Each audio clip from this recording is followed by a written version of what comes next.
आज हम लोग एवरेज और आरएमएस वैल्यू पढ़ लेते हैं, है ना। ये दोनों में कॉमन है, इलेक्ट्रिकल और इलेक्ट्रॉनिक्स दोनों में। अगर तीन डिस्क्रीट नंबर है तो इनका एवरेज हम कैसे कैलकुलेट करते हैं? जितने नंबर है उन सबको ऐड कर देते हैं और उसको जितने भी तीन नंबर है तो 3 से डिवाइड कर देंगे। इनकी एवरेज वैल्यू हो जाएगी 2 + 3 + 4 डिवाइडेड बाई 3, ये 3 आ जाएगा, है ना। अगर कोई कंटिन्यूअस ग्राफ है ft वर्सेस t, है ना, तो इस केस में ft की एवरेज वैल्यू क्या हो जाएगी? एवरेज वैल्यू ऑफ 50 हम इसको लिखेंगे।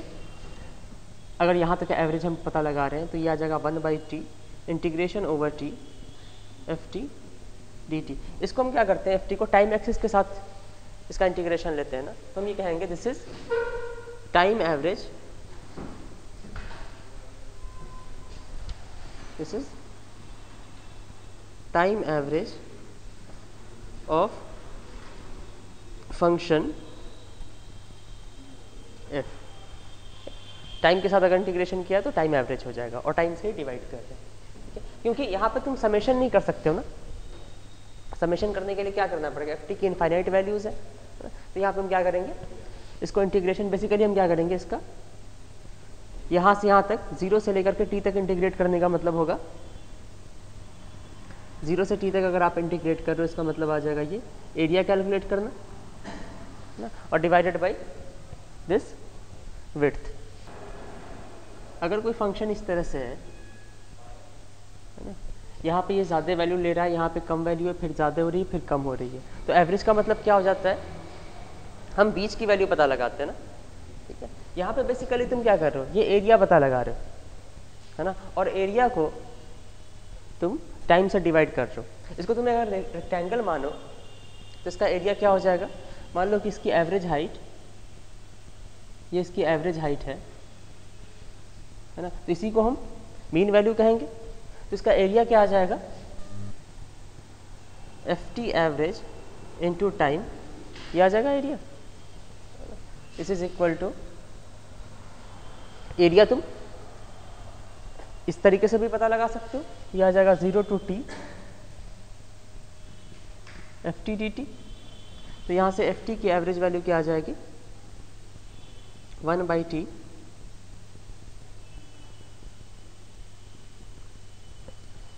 है ना।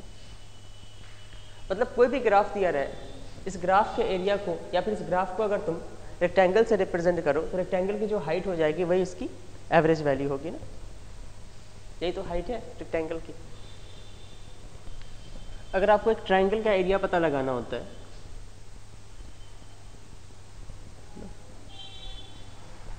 किसी का भी अगर आपको एरिया पता लगाना हो तो उसको हम क्या कह सकते हैं, एरिया इक्वल टू क्या आ जाएगा, लेंथ इनटू विड्थ, ठीक है। जैसे ये रेक्टेंगल है, इसकी विड्थ मान लो ये t है और ये हाइट a है ना। एक रेक्टेंगल का एरिया क्या होता है, सिंपली इसकी हाइट इनटू विड्थ। यहाँ पे एरिया आ जाएगा, अगर ये विड्थ w है और ये हाइट h है तो ये w इंटू h आ जाएगा। इसकी विड्थ यहाँ पे t है लेकिन इसकी हाइट क्या है, वेरिएबल है ना। तो अगर हाइट कोई भी क्वांटिटी वेरिएबल हो, है ना, तो हमारे को वहाँ पे उसकी एवरेज वैल्यू लेनी होती है ना। यहाँ पे हम लिखेंगे area is equal to w into h, है ना। ये हाइट क्या है, वेरिएबल है, और area is directly proportional to h। अगर डायरेक्टली प्रोपोर्शनल हो, a h के डायरेक्टली प्रोपोर्शनल है और h अपने आप में क्या है, वेरिएबल है ना। और आपको h की एक सिंगल वैल्यू यूज़ करनी है तो आप एवरेज वैल्यू यूज़ करेंगे। तो a इक्वल टू क्या आ जाएगा, विड्थ इनटू एवरेज हाइट। अब इसकी हाइट यहाँ पे 0 है और यहाँ पे a है, तो इसकी एवरेज हाइट क्या हो जाएगी, जब भी हम कैलकुलेट करेंगे, है ना। एवरेज हाइट a/2 इंटू, तो ये तो रेक्टेंगल का एरिया होता है ना। जैसे तुम ट्रेपेजॉइडल का एरिया पता लगाते हो ना, इस तरह से ट्रेपेजॉइडल है ना, ये इसकी विड्थ है ना। तो हम क्या करेंगे, यहाँ पे हाइट मान लो h1 है और यहाँ पे हाइट h2 है, तो इसकी एवरेज हाइट क्या होगी, यहाँ पे h1 और यहाँ पे h2, तो एवरेज हाइट लिखेंगे हम h1 plus h2 divided by 2 और विड्थ w, तो इसको तुम ऐसे लिखते हो ना, half into width into h1 plus h2। ठीक है, अब हम यहाँ पे, ये तो बेसिक्स हो गया है ना। इस केस में यहाँ पे हाइट 0 है और यहाँ पे हाइट a है, तो हमने दोनों हाइट का मीन ले लिया, 0 प्लस a बाई 2 कर दिया। क्या ये हमेशा वैलिड है? अगर मैं एक कर्व लूँ, ये क्वांटिटी है जो 0 से लेकर के 1 तक जा रही है, और ये जो कर्व फॉलो कर रहा है ना, इस कर्व का इक्वेशन है, ये सपोज fx है और ये x है, fx equal to x square है ना, ये 1 है तो ये पॉइंट भी 1,1 हो जाएगा, ये हाइट 1 हो जाएगी। इस फंक्शन की विड्थ कितनी है 1, और इसकी हाइट यहाँ पे 0 है और यहाँ पे 1 है, तो इसकी एवरेज हाइट क्या होगी? क्या यहाँ पे हम average height h1 equal to 0 है और h2 इक्वल टू क्या है 1, तो क्या यहाँ पे हम एवरेज हाइट को 0 प्लस 1/2 लिख सकते हैं? नहीं लिख सकते ना। तो हमारे को एवरेज हाइट अगर पता लगाना है तो हाइट का आपको इक्वेशन दिया हुआ ना, ये fx equal to x square क्या दिया हुआ है, ये सारी हाइट ही तो दी हुई ना, जो कि वेरिएबल हाइट है, उसकी एवरेज वैल्यू पता लगानी है। तो यहाँ पे हम लिखेंगे height average equal to, formula क्या हो जाता है, इंटीग्रेशन 0 to 1, और यहाँ से यहाँ तक कर रहे हैं तो विड्थ 1 है, 1/1 इंटीग्रेशन 0 to 1 fx dx हो जाएगा, है ना। ये आ जाएगा 0 to 1 fx की वैल्यू है एक्स स्क्वायर dx, तो ये आ जाएगा 1/3। इस केस में एवरेज हाइट 1/3 है। अगर आपको ये एरिया पता लगाना है तो आप क्या करेंगे,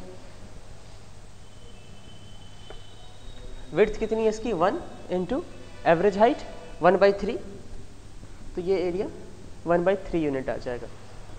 ये एवरेज हाइट कितना आ रहा है 1/3, और एरिया का मतलब क्या होता है, बस ये इंटीग्रेशन, तो बाकी क्वांटिटी को इस साइड ले आओ तो ये 1/3 आ जाएगा।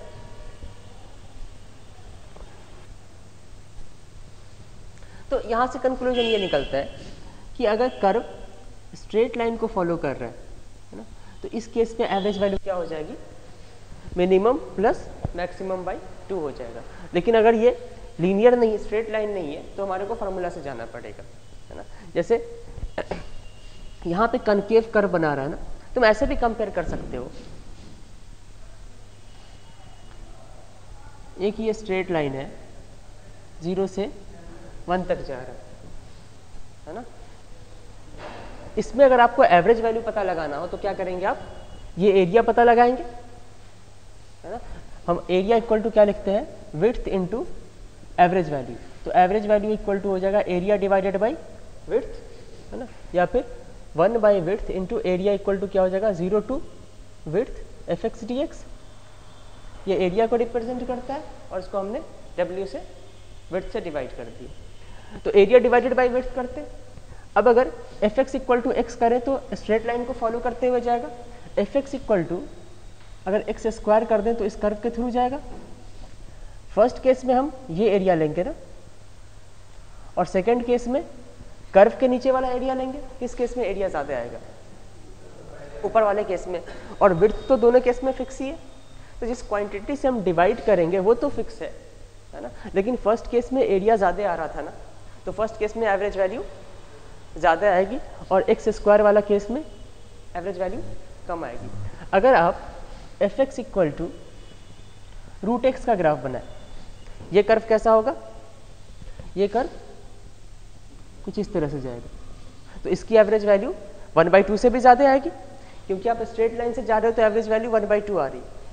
इसमें दिख रहा है आपको कि एरिया इस स्ट्रेट लाइन से भी ज़्यादा बनेगा, तो इसको कैलकुलेट करके बताओ इसकी एवरेज वैल्यू कितनी आएगी ना। इस केस में fx इक्वल टू जो वेरिएबल हाइट है उसी को fx से हम रिप्रेजेंट कर रहे हैं, ये रूट एक्स है ना, और ये विड्थ मान लो 1 है, तो 1/1 0 to 1 root x d x, ये आ जाएगा 1 बाई रूट एक्स का integration 2 by 3 x to power 3 by 2 0 to 1, ये 2 बाई 3 आ जाएगा। इस केस में एवरेज वैल्यू और भी ज़्यादा आ रही है। अभी कर्व इस तरह से था तो एवरेज वैल्यू बढ़ गई थी, अगर हम कर्व ऐसे बना दें तो एवरेज वैल्यू और भी बढ़ जाएगी, 2 बाई 3 से भी ज़्यादा आ जाएगी।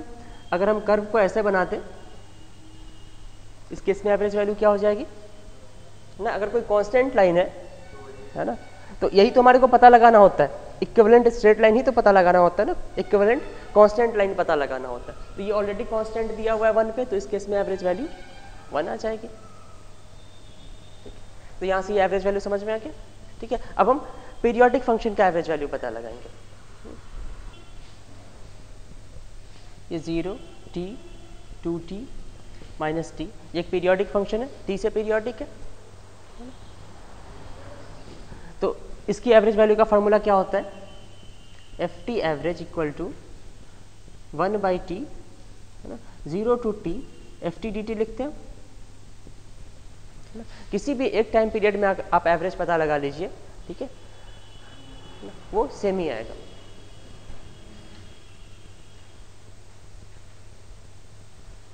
किसी भी एक कंप्लीट टाइम पीरियड में आपको एवरेज वैल्यू पता लगाना है। ये फार्मूला भी जनरल नहीं है, इसको अगर मैं और करेक्ट वे में लिखूं, ठीक है, ये किसी भी टाइम पीरियड को रिप्रेजेंट नहीं कर रहा। ये कौन सा टाइम पीरियड रिप्रेजेंट कर रहा है, 0 से लेकर के t का टाइम पीरियड रिप्रेजेंट कर रहा है। इसको मैं ऐसे भी तो रिप्रेजेंट कर सकता हूँ, t2 2t ft dt,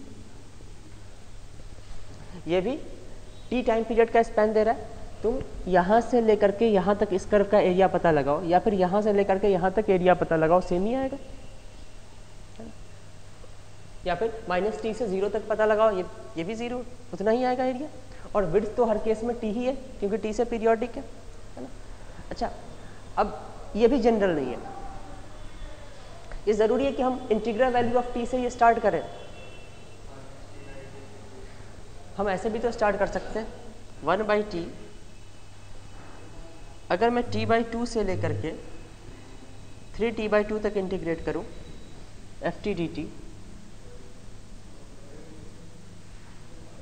अब कितना एरिया मिलेगा। देखो इसमें बहुत ही इंटरेस्टिंग ये है, जैसे तुम t बाई 2 से अगर इंटीग्रेट करो, तुम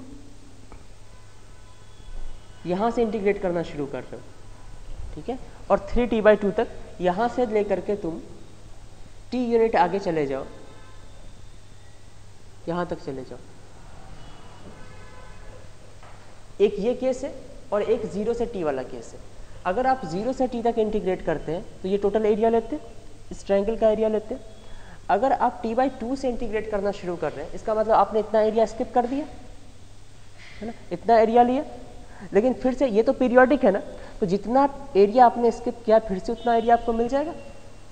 मेरी बात समझ में आ रही है। अगर ये एक पीरियोडिक फंक्शन है और ये पीरियोडिक फंक्शन में ही पॉसिबल है, मैं एक केस में, फर्स्ट केस में इसके एवरेज वैल्यू पता लगाने के लिए इसको 0 से लेकर के t तक इंटीग्रेट कर रहा हूँ। मान लेते हैं कि ये टाइम पीरियड जो ये 2 है और ये 4 है, मैं इसको 0 से लेकर के 2 तक के लिए इंटीग्रेट कर रहा हूँ, है ना, और 1 बाई 2 से मल्टीप्लाई कर रहा हूँ। और सेकेंड केस में 1 बाई 2, मैं इसको 0 से 2 तक इंटीग्रेट ना करके मैं इसको 0.1 से लेकर के 2.1 तक इंटीग्रेट कर रहा हूँ। अगर मैं इसको 0.1 से लेकर के 2.1 तक इंटीग्रेट करूँ, इसका क्या मतलब है, 0 से इंटीग्रेट करना शुरू नहीं किया है ना, 0.1 से इंटीग्रेट करना शुरू किया, ये सपोज 0.1 है, तो मैंने इतना एरिया स्किप कर दिया, ठीक है, लेकिन मैं कहाँ तक जा रहा हूँ, 2.1 तक जा रहा हूँ। और चूंकि ग्राफ क्या है, 2 से पीरियोडिक है ना, तो 0 के बाद जो ग्राफ आपको मिला था, जो एरिया मिला था, वही एरिया 2 के बाद मिल रहा है। 0 से लेकर के 0.1 तक जितना एरिया आपने स्किप किया था, उतना ही 2 से लेकर के 2.1 तक एरिया आपको मिल जाएगा। तो अल्टीमेटली एरिया तो आपको उतना ही मिलेगा। मेरी बात समझ में आ रही है। तो आप किसी भी स्पैन में इंटीग्रेट करें, लेकिन जो स्पैन का ड्यूरेशन होना चाहिए वो कितना होना चाहिए, 2 यूनिट का होना चाहिए। अगर ग्राफ 2 से पीरियोडिक है तो स्पैन की विड्थ कितनी होनी चाहिए, 2 यूनिट होनी चाहिए। अगर 2 यूनिट करेंगे तभी तो ये जितना ग्राफ आपने स्किप किया था उतना ग्राफ आपको फिर से मिल जाएगा। ठीक है, तो हम इसको इस तरह से नहीं लिखेंगे। एवरेज वैल्यू पीरियोडिक के केस में 1/t और सिंपली हम यहाँ पे t ड्यूरेशन लिख देंगे। ये आपके पास इंडिपेंडेंस है कि आप कहाँ से कहाँ तक इंटीग्रेट कर रहे हैं। तुम चाहो तो 1 से लेकर के 3 तक करो, 1.5 से लेकर के 3.5 से करो। अगर 2 से पीरियोडिक है तो इसका स्पैन 2 होना चाहिए। आ रही बात समझ में? तो ये हम सिंपली t लिखेंगे और ये ft dt हो जाएगा। अगर तुम इसको ऐसे लिखो, ft की एवरेज वैल्यू तुम इसको 2 टाइम पीरियड में इंटीग्रेट कर दो, यहाँ से लेकर के यहाँ तक इंटीग्रेट करो, है ना। तो और तुम ये ड्यूरेशन भी 2t ले रहे हो, तो यहाँ पे 2t से डिवाइड करोगे और इसको इंटीग्रेट करोगे 0 से 2t ft dt। तो चूंकि ये पीरियोडिक है, जितना एरिया यहाँ मिला था उतना ही एरिया यहाँ मिलेगा, तो एरिया डबल हो गया और जिस क्वांटिटी से आप डिवाइड कर रहे हो वो भी डबल हो गया। तो ये भी आप कर सकते हैं, आपका आंसर सेम आएगा, लेकिन यहाँ पे कैलकुलेशन ज़्यादा हो जाएगी।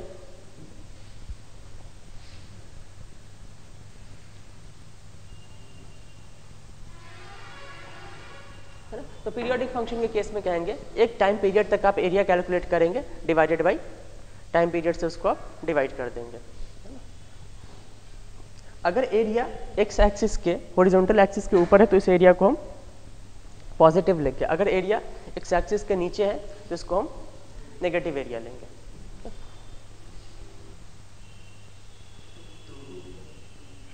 2 है, 2 के बाद रिपीट हो रहा है ना। और इसकी एवरेज वैल्यू क्या होगी, अगर ये ft है, ये टाइम है, तो ft एवरेज क्या हो जाएगा, एक टाइम पीरियड में टोटल एरिया। तो यहाँ से यहाँ तक आप टोटल एरिया लेंगे, यहाँ पे कितना एरिया मिल रहा है 10 × 1 और यहाँ पे एरिया -5, है ना। तो ये टोटल एरिया हो जाएगा 10 - 5 डिवाइडेड बाई टोटल विड्थ 2, तो इसकी एवरेज वैल्यू 2.5 आ जाएगी। एक साइनसॉइडल सिग्नल है, इसकी एवरेज वैल्यू क्या आएगी, है ना। जितना एरिया पॉजिटिव मिलता है उतना ही एरिया नेगेटिव में मिल जाता है, तो उसकी एवरेज वैल्यू 0 हो जाएगी। साइन t की एवरेज वैल्यू क्या होगी, अगर ये ft है तो इसकी एवरेज वैल्यू 0 हो जाएगी, है ना। साइन 2t की एवरेज वैल्यू क्या होगी, इसका टाइम पीरियड पे फर्क पड़ेगा, लेकिन ग्राफ तो अभी भी ऐसा ही बनेगा, जितना पॉजिटिव एरिया मिलेगा उतना ही नेगेटिव एरिया, तो इसकी एवरेज वैल्यू भी 0 हो जाएगी। अगर मैं इसको ऐसे लिखूं साइन 2t + 30 डिग्री, इसकी एवरेज वैल्यू क्या होगी,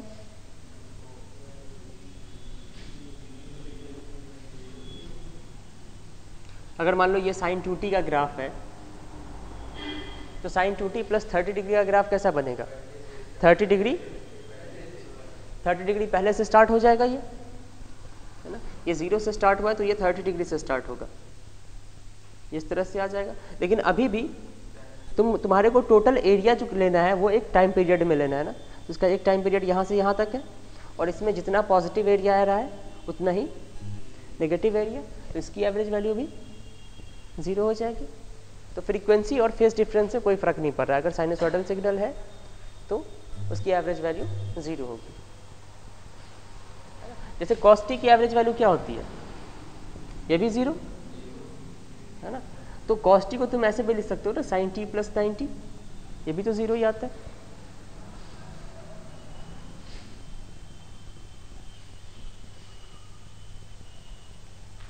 अगर मैं ऐसे लिखूं ft = 10 + sin t, इसकी एवरेज वैल्यू क्या होगी, 10 हो जाएगी। ये तुमने कैसे पता लगाया, कि तुमने ऐसे पता लगाया कि 10 की एवरेज वैल्यू तो 10 हो जाएगी और sin t की एवरेज वैल्यू, मतलब तुमने बेसिकली क्या किया, दोनों की अलग अलग एवरेज वैल्यू को अलग अलग पहले एवरेज वैल्यू पता लगाया और फिर दोनों को ऐड कर दिया, तुमने बेसिकली ये कहा कि average of 10 plus sine t is equal to average of 10 plus average of sine t, है ना। तो क्या ये पॉसिबल है? ये तो प्रॉपर्टी हो गई ना। क्या हम ऐसा लिख सकते हैं, average of f1t plus f2t is equal to average of f1t plus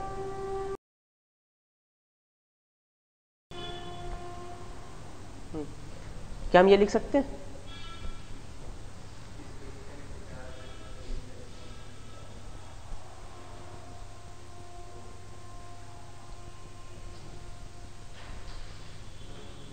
okay, तो पहले इस प्रॉपर्टी को देखते हैं, ये प्रॉपर्टी प्रूफ करके देखते हैं, है ना।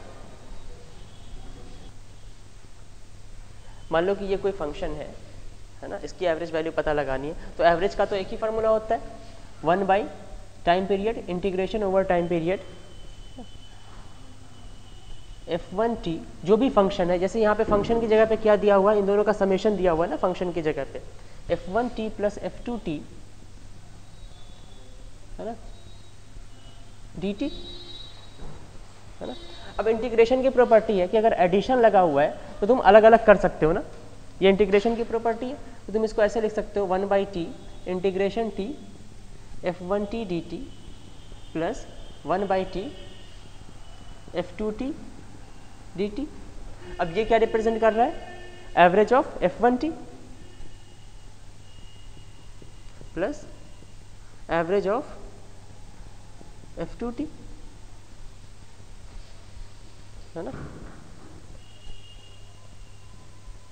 तो ये प्रॉपर्टी सही है,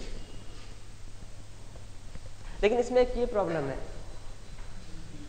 कि मैंने यहाँ पे ये मान रखा है कि f1t प्लस f2t जो है वो t से पीरियोडिक है ना। लेकिन ज़रूरी नहीं कि दोनों सेम टाइम से पीरियोडिक हो, है ना। अगर f1t और f2t अलग अलग टाइम से पीरियोडिक है तो ओवरऑल टाइम पीरियड क्या होगा, है ना। अगर मैं ऐसा लिखूं sign t plus sign 2t, ये कितने से पीरियोडिक है, 2 पाई से, और ये कितने से पीरियोडिक है, पाई से पीरियोडिक है ना। तो sign t plus sign 2t कितने से पीरियोडिक होगा, अगर ये 2 पाई से पीरियोडिक है और अगर ये पाई से पीरियोडिक है तो ये भी 2 पाई से पीरियोडिक होगा ही। मेरी बात समझ में आ रही है? अगर किसी का टाइम पीरियड, अगर कोई फंक्शन t से रिपीट कर रहा है तो 2t से भी रिपीट करेगा, है ना? तो अगर ये इस ओवरऑल फंक्शन का टाइम पीरियड कैसे डिफाइन करोगे, वो टाइम जिससे ये ओवरऑल फंक्शन रिपीट करे, है ना। तो ये 2 पाई से रिपीट कर रहा है और ये पाई से रिपीट कर रहा है, तो ये भी तो 2 पाई से रिपीट करेगा, है ना। अब ये भी 2 पाई से रिपीट कर रहा है, ये भी 2 पाई से रिपीट कर रहा है, तो हम कहेंगे कि ओवरऑल फंक्शन जो है ये 2 पाई से रिपीट करेगा।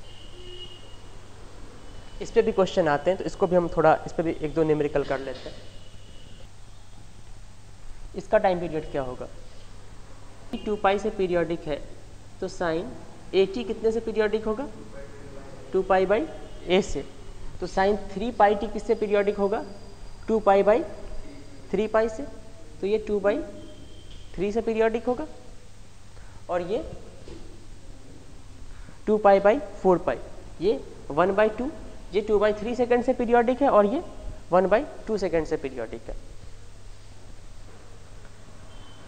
तो हम ये कहेंगे कि ये 1 बाई 2 सेकेंड के बाद तो रिपीट कर रहा है, लेकिन ये 1 बाई 2 सेकेंड के बाद तो रिपीट नहीं कर रहा है, ये तो 2 बाई 3 सेकेंड के बाद रिपीट कर रहा है। तो 1 बाई 2 इसका टाइम पीरियड नहीं कर सकते, और 2 बाई 3 भी इसका टाइम पीरियड नहीं कर सकते, क्योंकि 2 बाई 3 के बाद ये फंक्शन रिपीट नहीं करेगा, दोनों का टाइम पीरियड अलग अलग है। ठीक है, फिर भी अगर ये 2 बाई 3 से टाइम पीरियोडिक है ना, अगर ये t से पीरियोडिक है ये फंक्शन, तो ये 2t से भी पीरियोडिक होगा, 3t से भी पीरियोडिक होगा, 4t से भी पीरियोडिक होगा। तो ये अगर 2 बाई 3 से पीरियोडिक है तो ये 4 बाई 3 से भी पीरियोडिक होगा, 2 से मल्टीप्लाई किया, फिर 3 से मल्टीप्लाई करो तो 2 सेकेंड से भी पीरियोडिक होगा, अब 4 से मल्टीप्लाई करो। मेरी बात समझ में आ रही है? हम इसको लिखेंगे कि अगर ये 2 बाई 3 से पीरियोडिक है तो ये 2 बाई 3 इंटू 1 से भी पीरियोडिक होगा, 2 बाई 3 इंटू 2 से भी पीरियोडिक होगा, 2 बाई 3 इंटू 3 से भी 2/3 इंटू 4 से भी इसी तरह से इन सबसे पीरियोडिक होगा। ये अगर 1/2 से पीरियोडिक है तो ये 1/2 into 1, 1/2 into 2, 1/2 into 3, 1/2 into 4, 1/2 into 5 इन सबसे पीरियोडिक होगा।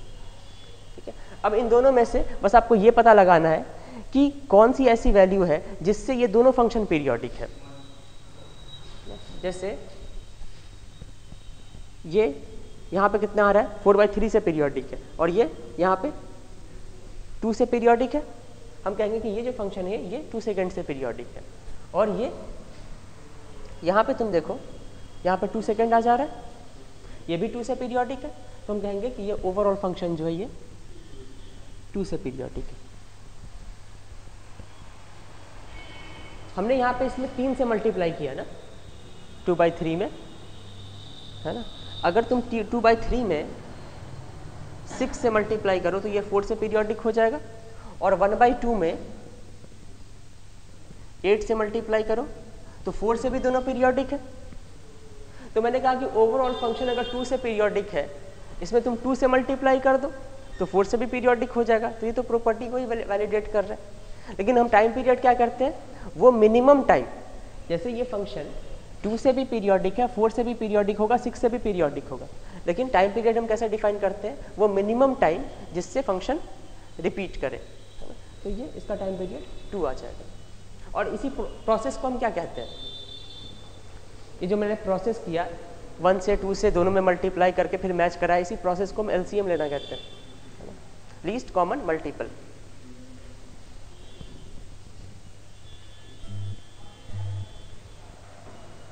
ये जो मैंने लिख रखा है 2/3, 4/3, 2, 8/3, ये सारे क्या हैं 2/3 के कॉमन 2/3 के मल्टीपल है, और यहाँ पे जो मैंने वैल्यूज लिखी है ये 1/2 के मल्टीपल है। तो हमारे को कॉमन मल्टीपल ढूंढना होता है जो कि कम से कम हो, लीस्ट कॉमन मल्टीपल ढूंढना होता है हमारे को। तो मतलब ये तो मैंने प्रोसीजर आपको बताया। सिंपली आपको क्या करना है, 2/3 और 1/2 का LCM ले लेना of f1t plus time period of f1t plus f2t is equal to, simply मैं t लिख रहा हूँ, टाइम पीरियड ऑफ f1t, है ना, is equal to LCM of time period of f1t and time period of f2t।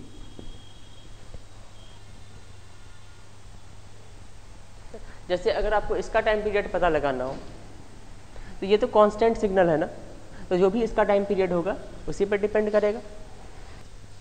अगर ये periodic है ना, अगर दोनों पीरियोडिक फंक्शन है तो उसकी फ्रीक्वेंसी भी होगी, और फ्रीक्वेंसी टाइम पीरियड का क्या होता है, रिवर्स होता है। तो जैसे मैंने LCM में आपको बताया वैसे हम डिराइव कर सकते हैं कि अगर आपको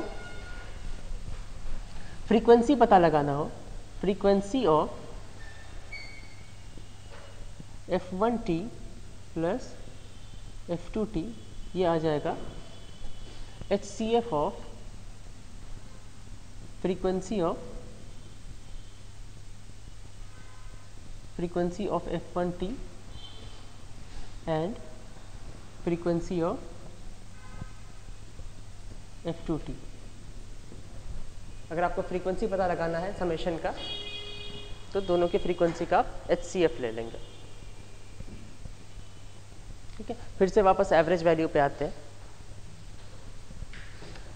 अगर मैं कांस्टेंट सिग्नल लूँ, है ना, इसकी एवरेज वैल्यू A आ जाएगी, है ना, ये वैल्यू हमेशा A है। अब अगर इसके नीचे मैं एक और सिग्नल बना रहा हूँ,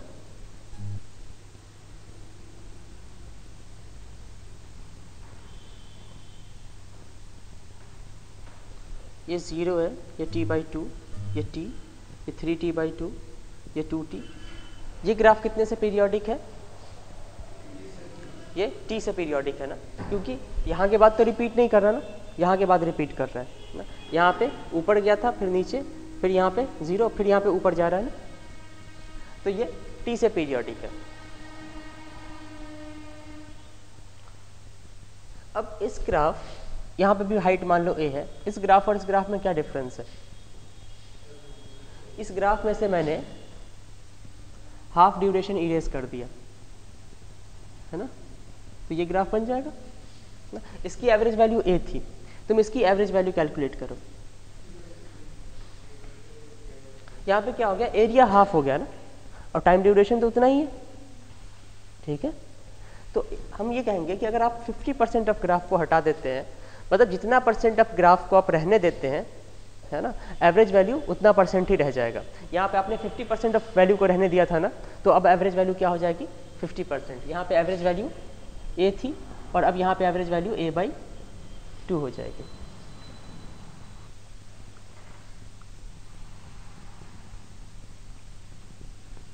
मान लो ये ग्राफ इस तरह से रिपीट कर रहा है, ये 4t/3, ये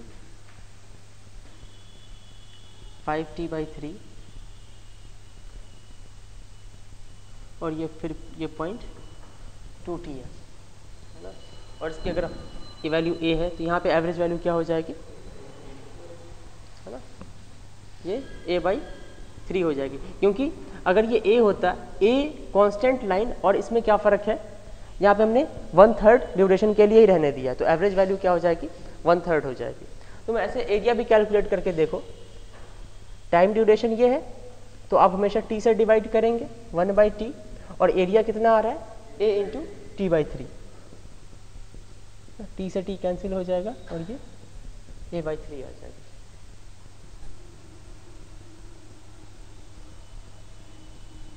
अगर ये हाइट a है तो यहाँ पे एवरेज वैल्यू a/2 हो जाएगी। इसके नीचे मैं एक फंक्शन बना रहा हूँ,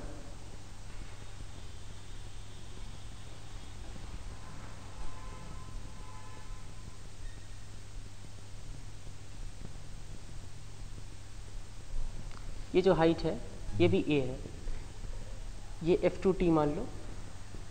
f2t की एवरेज वैल्यू क्या होगी, a/4, है ना। क्योंकि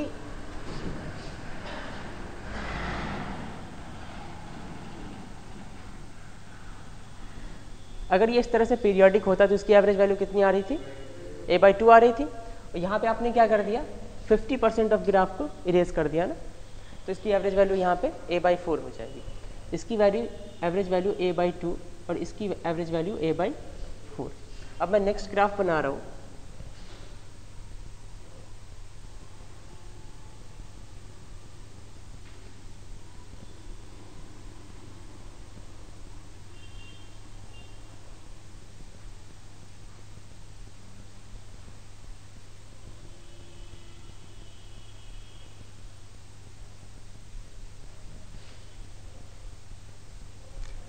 इस ग्राफ की एवरेज वैल्यू क्या होगी,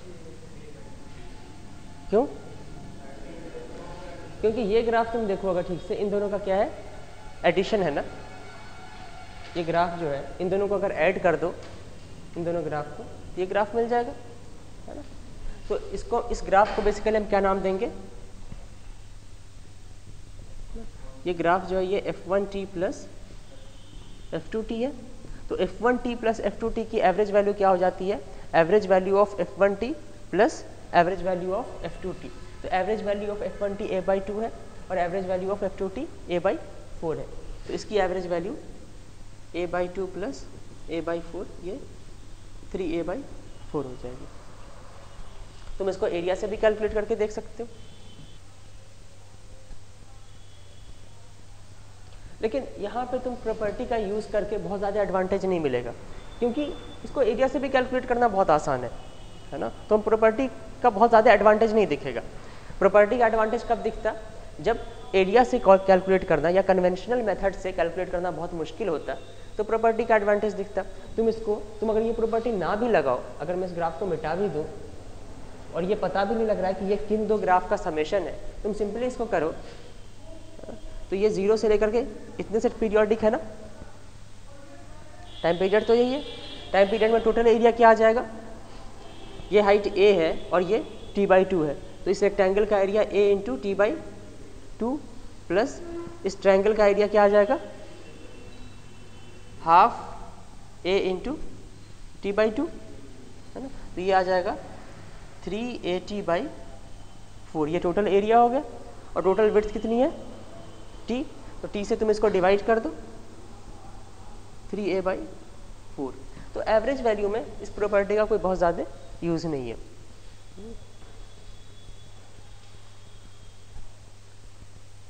लेकिन जब हम मीन स्क्वायर वैल्यू और आरएमएस वैल्यू पढ़ेंगे, वहाँ पे अगर आप ये प्रॉपर्टी जानते हैं तो इसका बहुत यूज़ हो जाता है।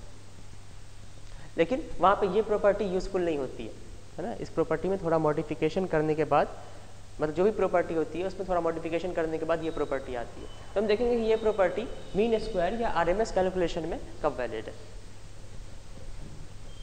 तो हम लोग एवरेज पे और क्वेश्चन करेंगे, लेकिन पहले मीन स्क्वायर वैल्यू पढ़ लेते हैं। आरएमएस आप पहले कैसे पता लगाते हैं? आरएमएस का फुल फॉर्म होता है रूट मीन स्क्वायर वैल्यू, है ना।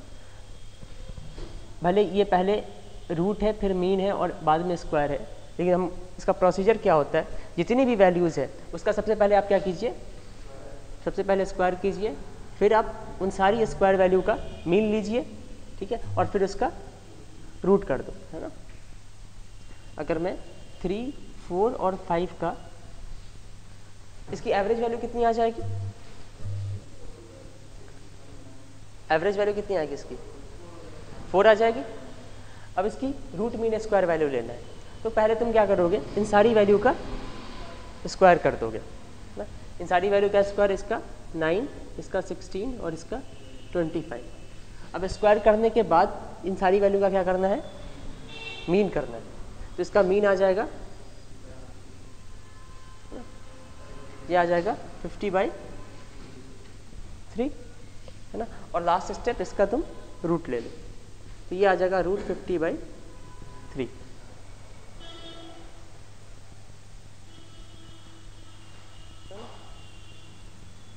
तो इस पूरे प्रोसीजर में क्या करते हैं आप, सबसे बाद में रूट करते हैं।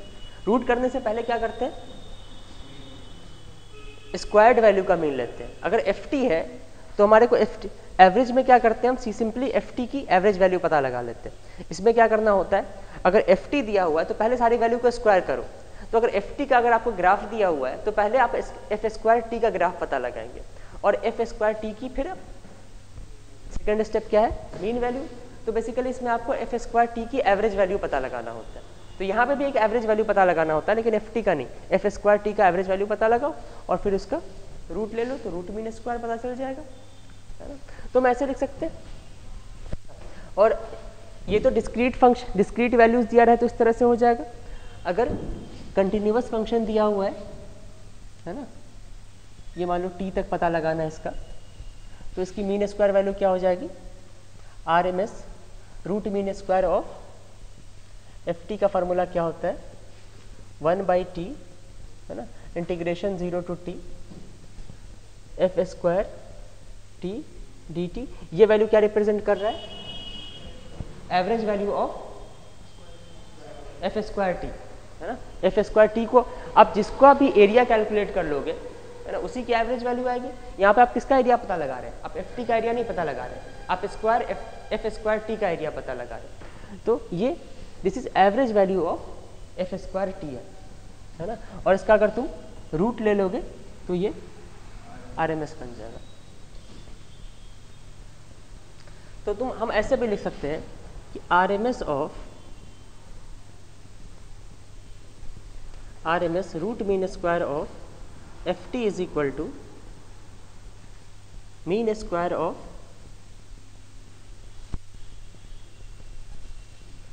ऑफ ft का तुम क्या कर लो, अंडर रूट ले लो। और मीन स्क्वायर ऑफ ft क्या है, average of f square T.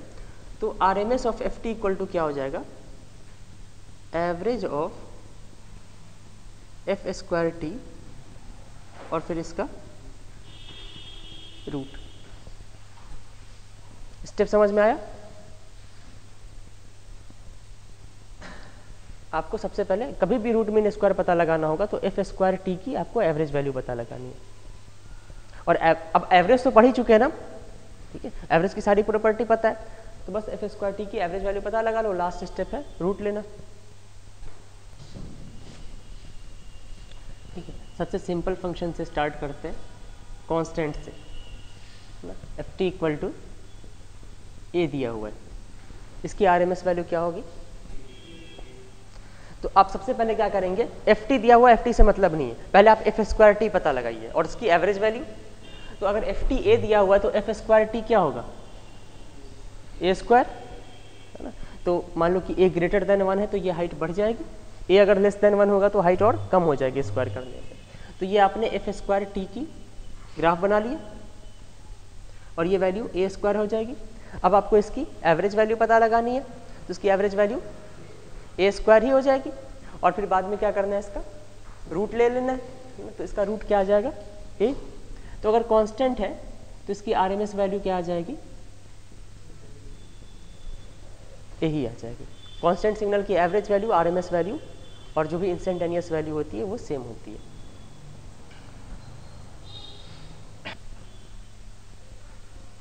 अगर मैं साइन टी लूँ, साइन टी की एवरेज वैल्यू क्या होती है? 0 होती है। क्या साइन टी की आरएमएस वैल्यू 0 हो सकती है? इसकी एवरेज वैल्यू 0 क्यों होती है? क्योंकि जितना पॉजिटिव एरिया होता है उतना नेगेटिव एरिया मिल जाता है। लेकिन जब आप इसकी आरएमएस वैल्यू पता लगाएंगे तो आप साइन स्क्वायर टी की एवरेज वैल्यू पता लगाते हैं ना। जब आप साइन स्क्वायर करेंगे तो सारी नेगेटिव वैल्यू पॉजिटिव बन जाती है जब आप स्क्वायर करेंगे इसका। तो इसका अगर आप स्क्वायर करेंगे तो हो सकता है ये ग्राफ कुछ इस तरह से आ जाए।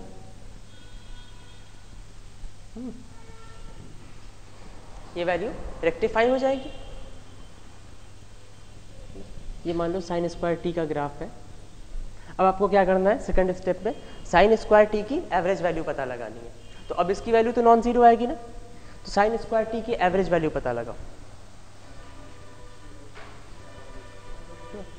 इसी को मीन स्क्वायर वैल्यू कहेंगे ना। देखो जितना इंपॉर्टेंट रूट मीन स्क्वायर है, मीन स्क्वायर वैल्यू तो पता लगाना तो और आसान काम है ना। तो मीन स्क्वायर वैल्यू पहले हम पता लगाएंगे, फिर उसका रूट ले लेंगे। तो mean square value of sine square T क्या हो जाएगी, sorry sine T, sign square t d T, और इसका टाइम पीरियड क्या है? साइन टी का टाइम पीरियड 2 पाई होता है, लेकिन साइन स्क्वायर टी का टाइम पीरियड क्या हो जाएगा? पाई हो जाएगा। ये यहीं से पीरियोडिक होगा ना, क्योंकि जितनी पॉजिटिव वैल्यू आ रही है उस सेम नेगेटिव वैल्यू भी मिलती है। अगर आप स्क्वायर कर दो तो सेम वैल्यू आ जाएगी। तो इसको हम पाई से डिवाइड करके 0 से लेकर के पाई तक इंटीग्रेट कर देंगे, है ना। तो ये वैल्यू 1/2 आ जाएगी।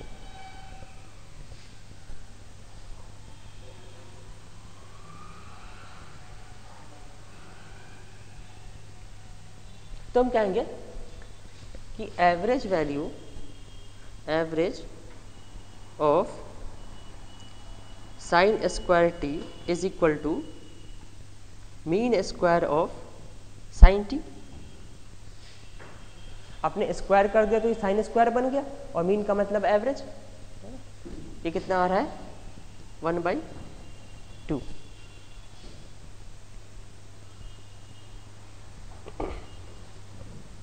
अब लास्ट स्टेप क्या होता है? रूट लेना होता है। तो आरएमएस वैल्यू 1/√2 हो जाएगी। RMS of sine t equal to 1/√2।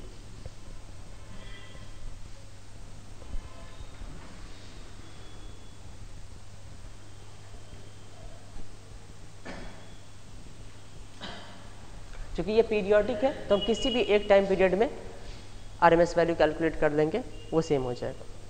जैसे एवरेज में बताया था, है ना, कि अगर आप ज़रूरी नहीं कि आप 0 से ही स्टार्ट करें और t तक जाए या t से 2t तक जाए, आप कहीं से भी स्टार्ट कर सकते हैं। 0.1t से लेकर के 1.1t तक जा सकते हैं।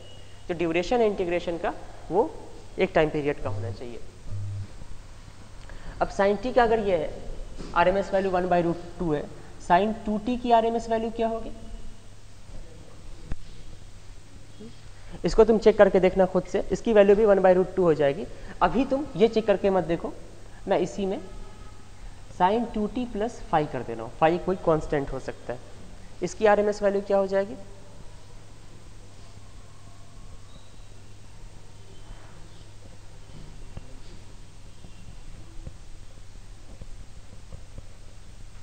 या फिर मैं अगर आपसे ऐसे कहता हूँ कि साइन टी का अगर मैं आपको ग्राफ दे दूँ, ये मैं आपको साइन टी का मैंने ग्राफ दिया, अब आपको यहाँ पे साइन 2t + 30 का ग्राफ बनाना है। पहले अगर आरएमएस वैल्यू पता लगाना है तो पहले ग्राफ बना लो।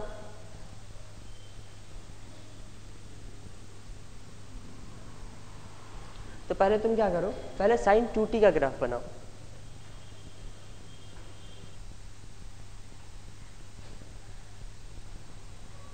अगर ये साइन t का ग्राफ है तो पहले मैं साइन 2t का ग्राफ बना रहा हूँ। साइन 2t का टाइम पीरियड क्या होता है, हाफ हो जाता है इससे, है ना। इसका 2 पाई है, अगर ये पॉइंट 2 पाई है और ये पॉइंट पाई है और ये पॉइंट π/2 है, तो जहाँ पे अगर t = π/2 पुट करो तो साइन t क्या होगा, मैक्सिमम होगा। लेकिन अगर t = π/2 पुट करो तो ये क्या हो जाएगा, 0 हो जाएगा, साइन पाई की वैल्यू 0 हो जाती है। और दोनों का एम्पलीट्यूड कितना है, 1 है, तो इसका अगर एम्पलीट्यूड 1 है तो यहाँ पे भी एम्पलीट्यूड इतना ही रहेगा। और ये इसका ग्राफ कुछ ऐसा आ जाएगा।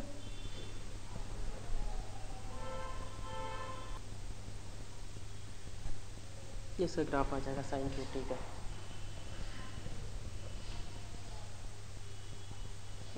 अब इसकी आरएमएस वैल्यू क्या होगी,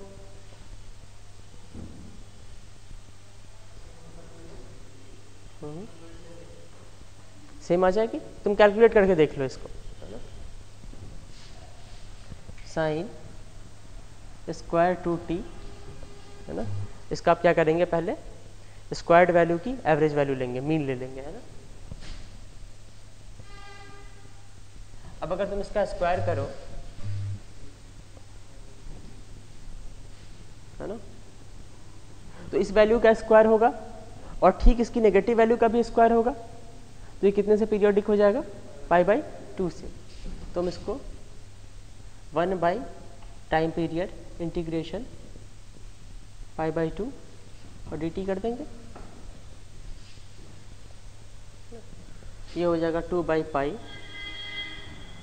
इंटीग्रेशन 0 से π/2 1 - cos 40/2 dt। ये 2 से 2 कैंसिल हो जाएगा, 1/π 0 to π, है ना, dt माइनस 0 से π/2 π/2 cos 40 dt। ये लिख सकते हैं।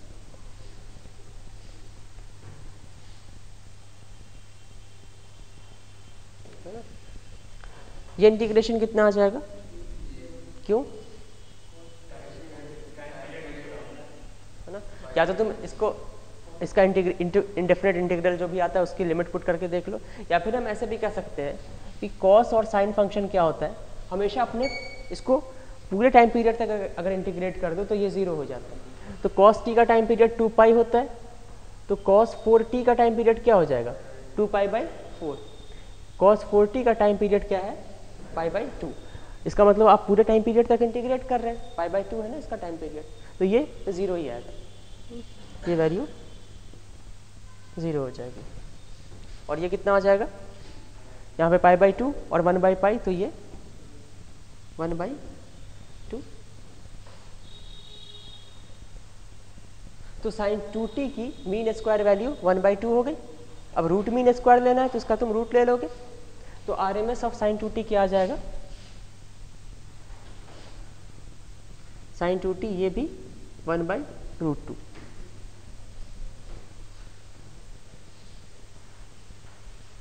मतलब साइन t से अगर साइन 2t कर दे, अगर हम फ्रीक्वेंसी चेंज कर रहे हैं, है ना, उससे आरएमएस वैल्यू पे कोई फर्क नहीं पड़ रहा है ना। Simply RMS value sinusoidal signal का क्या हो जाएगा, अगर साइन t है तो ये a/√2 होता है ना, ये सिंपली एम्पलीट्यूड पे डिपेंड करता है, फ्रीक्वेंसी पे डिपेंड नहीं करता। अब अगर हम साइन 2t + 30 डिग्री ले लें, है ना, इसकी आरएमएस वैल्यू पता लगानी है, तो तुम फार्मूला में यहाँ पे sin 2t plus 30 degree put कर दोगे, वहाँ पे ये क्या आ जाएगा,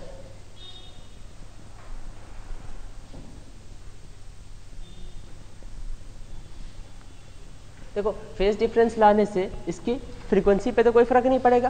फेज डिफरेंस लाने से क्या होता है, बस ग्राफ की शिफ्टिंग हो जाती है, टाइम पीरियड पे कोई फर्क नहीं पड़ता है ना। अगर तुम इस ग्राफ को, इस पूरे ग्राफ को अगर शिफ्ट कर दो तो उसका रिपीटेशन का जो ड्यूरेशन है वो तो चेंज ही नहीं होगा ना, तो टाइम पीरियड अभी भी सेम रहेगा। तो हम इसकी जगह पे लिखेंगे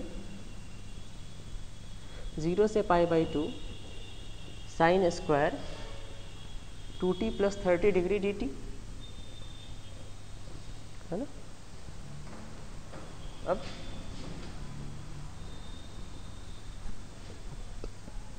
zero to π/2 1 minus cos 2t plus 30 degree divided by 2, इस 2 से ये 2 कैंसिल हो जाएगा, ये आ जाएगा 1/π 1 minus cos 4t plus 60 degree, ये आ जाएगा इंटीग्रेशन 0 से π/2 dt माइनस इंटीग्रेशन 0 से π/2 कॉस 4t प्लस 60 डिग्री। अब ये इंटीग्रेशन कितना आ जाएगा, यहाँ पे भी इसमें फेज शिफ्ट मिलाने से इसका टाइम पीरियड तो चेंज ही नहीं करेगा, इसका टाइम पीरियड अभी भी π/2 है ना। अगर आप इसकी एवरेज वैल्यू 0 कहते हैं, अगर इसमें मैं थोड़ी शिफ्टिंग कर दूं, लेकिन अभी भी आप पूरे टाइम पीरियड तक इंटीग्रेट करें तो अभी भी ये वैल्यू 0 होगी, तो शिफ्टिंग से कोई फर्क नहीं पड़ता। तो अभी भी ये सारी वैल्यू 0 और इसका इंटीग्रेशन ये 1/2 आ जाएगा, और फिर जब रूट लेंगे तो 1/√2, मतलब sin t sin 2t plus 30, phase difference मिला दिया, फ्रीक्वेंसी चेंज कर दिया, RMS वैल्यू चेंज नहीं होगी।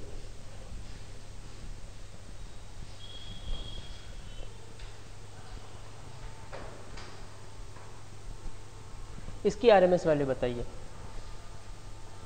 अब यहाँ पे दो फंक्शन एडिशन में है और दोनों पीरियोडिक है, तो ओवरऑल पहले टाइम पीरियड पता लगाओगे, क्योंकि RMS वैल्यू पता लगाने का फॉर्मूला क्या है, पहले आप मीन स्क्वायर वैल्यू पता लगाते है ना।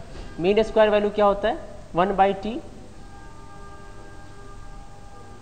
dt, और फिर इसका आप रूट ले लेते हैं ना, रूट जब लेते हैं तो यहाँ पे 1/2 आ जाता है। तो सबसे पहले तो टाइम पीरियड पता लगाना ज़रूरी है, तो इस पूरे का टाइम पीरियड क्या होगा, इसका टाइम पीरियड भी 2π, इसका भी 2π, 2π आ जाएगा।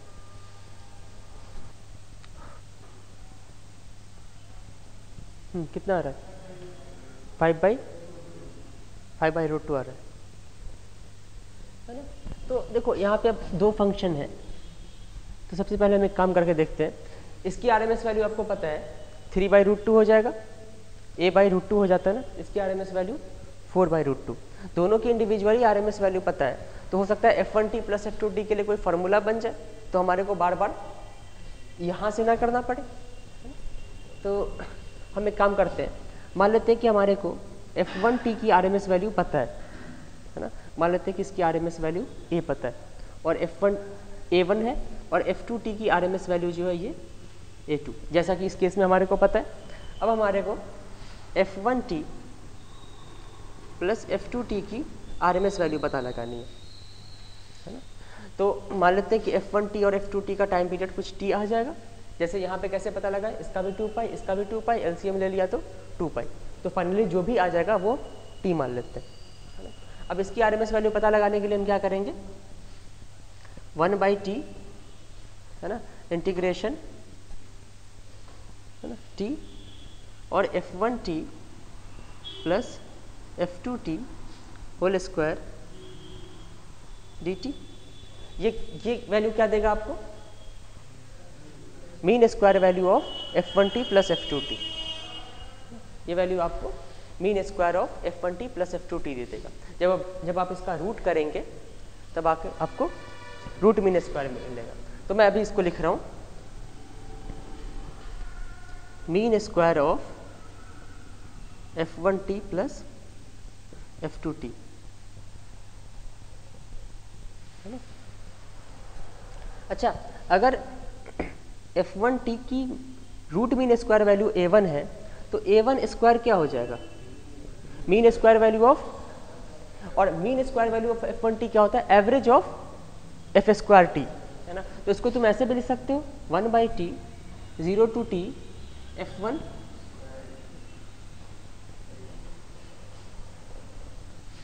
और a2 स्क्वायर इक्वल टू क्या होगा 1/t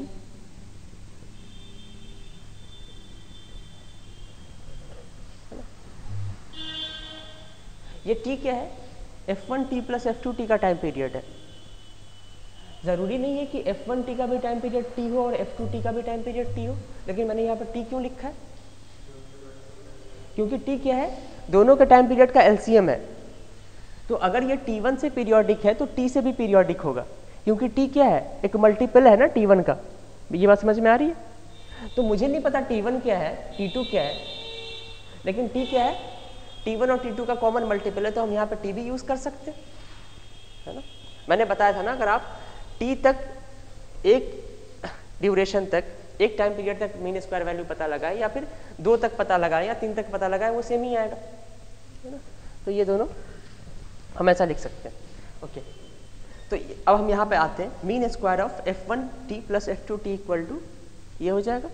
अब तुम इसको क्या करो, इसको ओपन करो तो ये आ जाएगा, क्योंकि अभी नहीं कर सकते ना, स्क्वायर है तो पहले स्क्वायर को ओपन करना पड़ेगा, फिर अगर समेशन आ जाएगा तो हम इंटीग्रेशन को समेशन के फॉर्म में लिख सकते हैं। ये आ जाएगा 1/t f1 square T plus f2 square T plus 2f1t f2t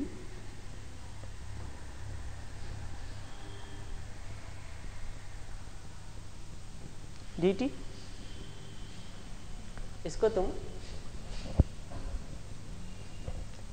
ये लिख सकते हो 1/t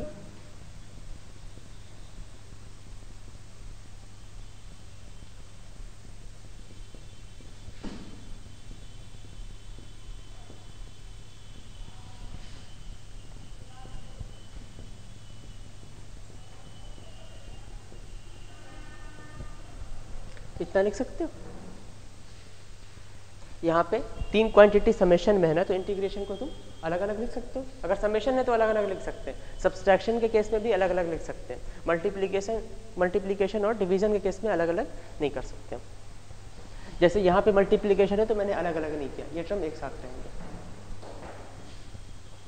अब तुम ये देखो, ये क्या रिप्रेजेंट कर रहा है, mean square value of f1t, तो इसको मैं a1 स्क्वायर लिख सकता हूँ plus a2 square plus 2/t integration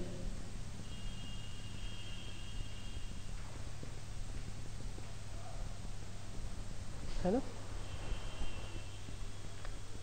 तुम लिखेंगे कि mean square value of f1t plus f2t is equal to mean square value of f1t plus mean square value of f2t plus 2/t।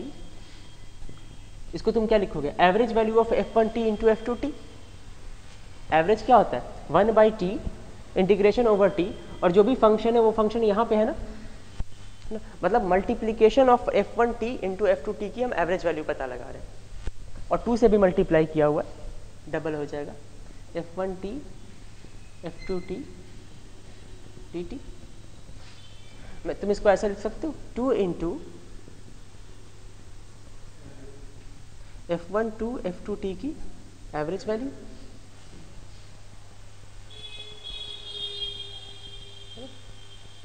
इसकी जगह पे हमने ये लिख दिया।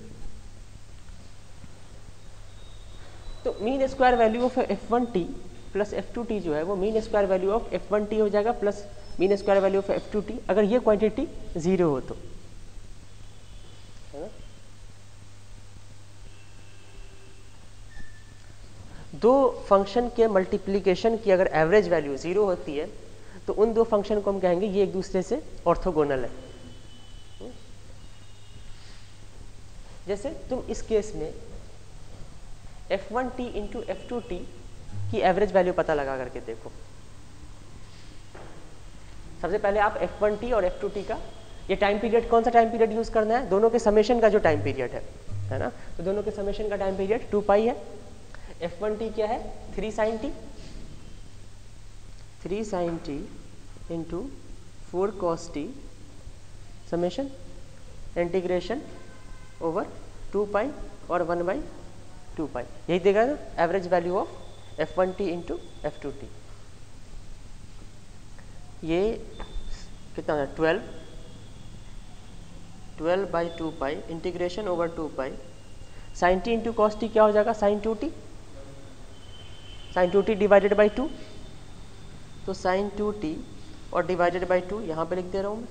अब इसका इंटीग्रेशन क्या आ जाएगा 0 आ जाएगा, आ रही बात समझ में। तो इस केस में देखो, हमारे इस केस में ये क्वांटिटी तो 0 आ रही है ना, इसका मतलब mean square value of f1t is equal to mean square value of summation is equal to summation of mean square values, हम ऐसे कह सकते हैं।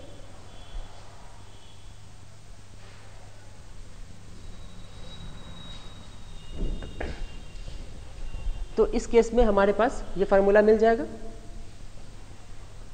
कि इसकी रूट मीन स्क्वायर वैल्यू क्या हो जाएगी, इसकी मीन स्क्वायर वैल्यू, इसकी मीन स्क्वायर वैल्यू और रूट लेना है ना, तो आप यहाँ पे रूट भी लगा देंगे। तो रूट अंडर इसकी मीन स्क्वायर वैल्यू क्या है 3/√2 का होल स्क्वायर प्लस 4/√2 का होल स्क्वायर, 1/√2 कॉमन ले लो, 3 स्क्वायर प्लस 4 स्क्वायर का रूट 5 दे देगा, तो ये 5/√2 आ जाएगा।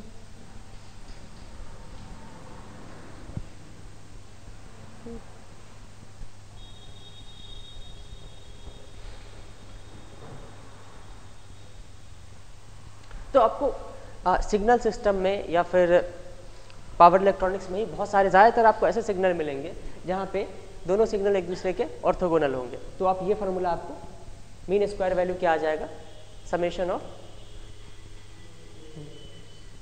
Mean square value of summation is equal to summation of mean square values.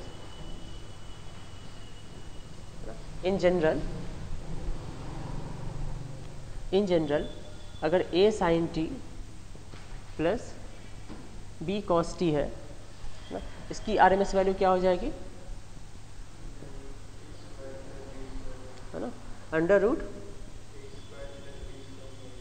है ना, इसकी मीन स्क्वायर वैल्यू a²/2 और इसकी मीन स्क्वायर वैल्यू b²/2, या फिर हम लिखेंगे RMS, overall RMS equal to RMS 1² plus RMS 2²।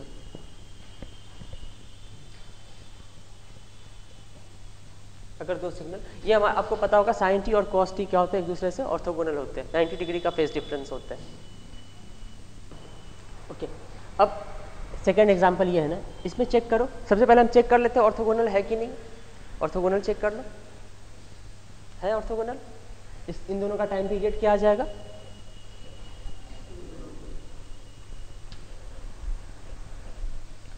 इसका टाइम पीरियड 2 पाई है, इसका टाइम पीरियड पाई है, तो ओवरऑल टाइम पीरियड 2 पाई हो गया। अब हम ऑर्थोगोनलिटी चेक करेंगे, तो 3 और 4 को छोड़ दो, बस sin t और cos 2t से ही तो मतलब है ना।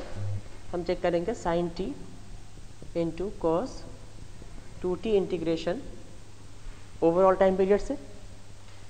यहाँ पे 1/2 पाई से भी मतलब नहीं, बस हमारे को 0 करना है ना।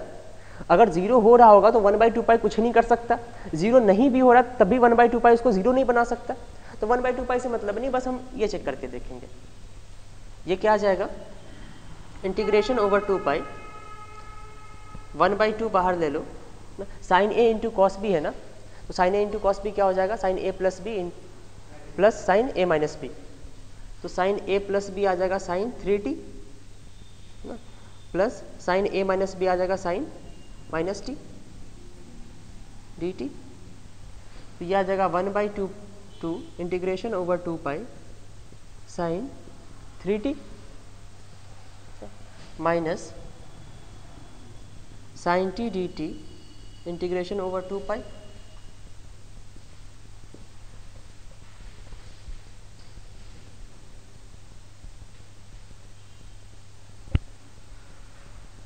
है ना। अब ये इंटीग्रेशन तो साफ दिख रहा है 0 होगा, है ना। ओवर टाइम पीरियड तुम इंटीग्रेट कर रहे हो। और ये क्या होगा,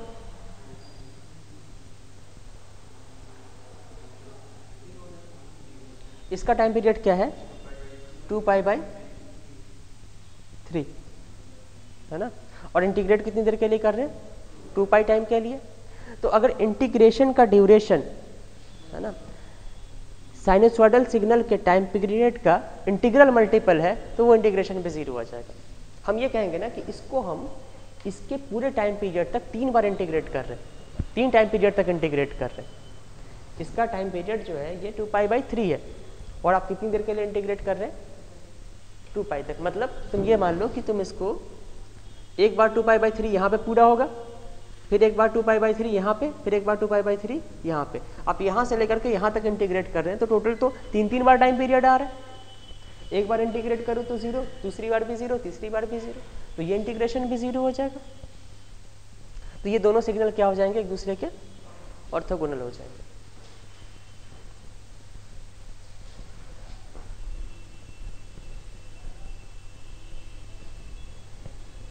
है ना।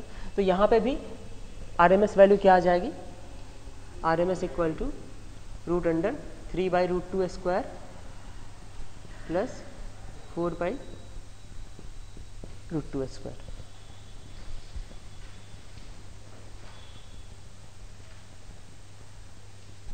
अब अगर मैं आपको ऐसे दे दूं कि A1 sin omega T plus A2 sin 2 omega T plus A3 sin 3 omega T plus dot dot dot dot plus AN sin n omega T, इसकी मीन स्क्वायर, इसकी RMS वैल्यू क्या होगी अगर FT कुछ इस तरह से दिया हुआ है तो।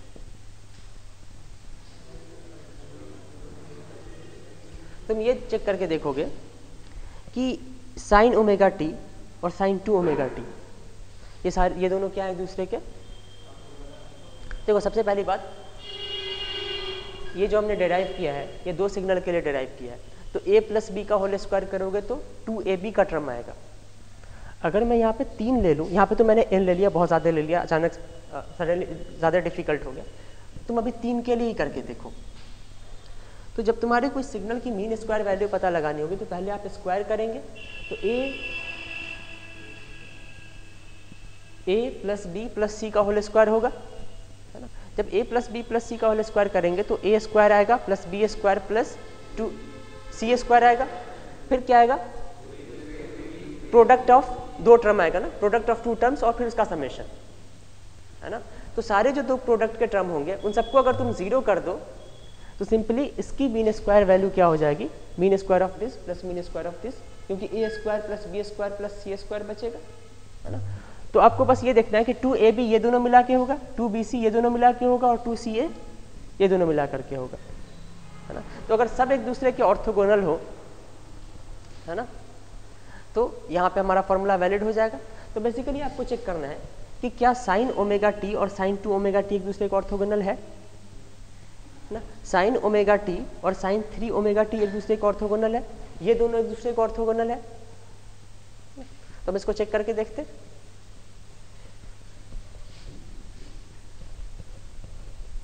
मैं इस केस में यहाँ पे ओमेगा इक्वल टू 1 ले रहा हूँ, तो ये sign T sign 2t, omega कुछ भी ले आंसर सेम ही आएगा, साइन 3t हो जाएगा। तो साइन 2t और साइन 3t चेक करके देखते हैं कि ये दूसरे के ऑर्थोगोनल है या नहीं है। तो हम लिखेंगे integration sign 2t into sine 3t और इसका इंटीग्रेशन का ड्यूरेशन क्या हो जाएगा 2π हो जाएगा। 2π से तो होगा ही ना पीरियोडिक, तो 2π ले लेते हैं। अब जब तुम इसको ब्रेक करोगे तो cos a प्लस बी और cos a माइनस बी आएगा। cos a प्लस बी करोगे तो क्या आ जाएगा cos 5t का इंटीग्रेशन 2π, और माइनस या प्लस जो भी हो जाए फर्क नहीं पड़ता है, माइनस करोगे तो ये आ जाएगा सिंपली cos t का इंटीग्रेशन 2π, ये टर्म 0 होगा। और इसका टाइम पीरियड क्या है 2π/5 और इंटीग्रेशन का ड्यूरेशन क्या है 2π। मतलब इंटीग्रेशन का ड्यूरेशन इसके टाइम पीरियड का 5 गुना है, तो ये 5 बार 0 होगा। तो हमारे को ये पता चला कि साइन टी का हमने टाइम पीरियड लिया था 2 पाई। अगर आप इस ड्यूरेशन पे इंटीग्रेट कर रहे हो, साइन 2t को हम साइन टी का सेकंड हार्मोनिक कहेंगे, साइन 3t को साइन टी का थर्ड हार्मोनिक कहेंगे। तो इसके जितने भी हार्मोनिक्स होते हैं वो सारे एक दूसरे के ऑर्थोगोनल होते हैं। आ रही बात समझ में? अगर आपका इंटीग्रेशन का ड्यूरेशन साइन टी है, ये फंडामेंटल टाइम पीरियड हम इसको कहेंगे, और ये सब हार्मोनिक्स है, तो इसके सारे हार्मोनिक्स जो होंगे वो आपस में ऑर्थोगोनल होंगे। तो मैंने यहाँ पे क्या लिया है, सारे हार्मोनिक्स ही तो लिया ना, साइन ओमेगा टी ये सेकेंड हार्मोनिक, ये थर्ड हार्मोनिक, तो ये सारे एक दूसरे के ऑर्थोगोनल है। तो हम लिखेंगे कि R M S of f t equal to हो जाएगा, this is equal to root under A1 by √2 square plus A2 by √2 square plus dot dot dot plus AN by √2 square.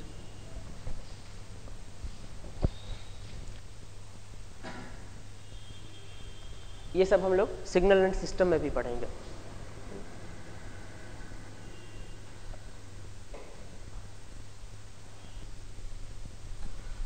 ठीक है, चलो इसके आगे नेक्स्ट क्लास में पढ़ा देंगे।